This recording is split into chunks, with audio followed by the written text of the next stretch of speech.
On Being Left, a poem in 2 parts after Sharon Olds. 1.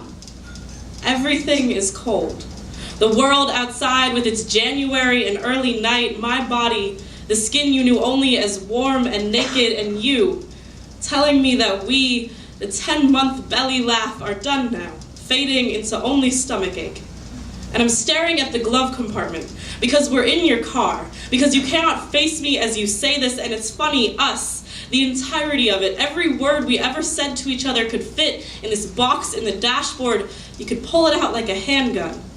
And I hope you do.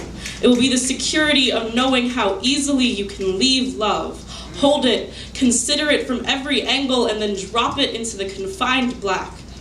We're both crying, so I tell you that I love you. It's the first time I've said it out loud, but I don't expect it to bring you back to me. I say it more like lighting the last match just to watch it burn. It's a small light. The final drops of wine emptied from the bottle. You can drive home now knowing that you got everything there was to give. You've seen the whole show. 2. On the anniversary of your leaving, I sit at home eating chocolate chip pancakes. There is a large quilt over the queen bed. I bought it with the hopes that you would come back. I even put the nightstand on your side. You always liked a glass of water by the bed. I haven't worn my necklace since you sent it back to me after I laid in your bed for the last time. It's like a rose on the grave. A year after burial, it is tradition to set the headstone. So I'm hoping you will come back so we can do it together. That has always been our talent, laying things to rest.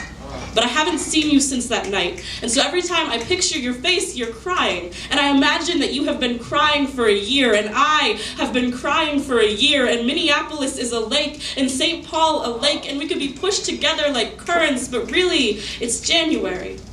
If St. Paul were a lake, I would be underwater, frozen in place like a dead fish. This is the punishment for coming too close to the surface, for looking for you in restaurants. I am stoned for loving you. And sometimes I like to imagine that your bed is an icy river when she is in it, that her skin cuts you like a winter wind, but I know that it doesn't. Mostly, I wonder if you even still live here, if you moved away, if you sold the car, if you left us in the glove box. That silent and confined black.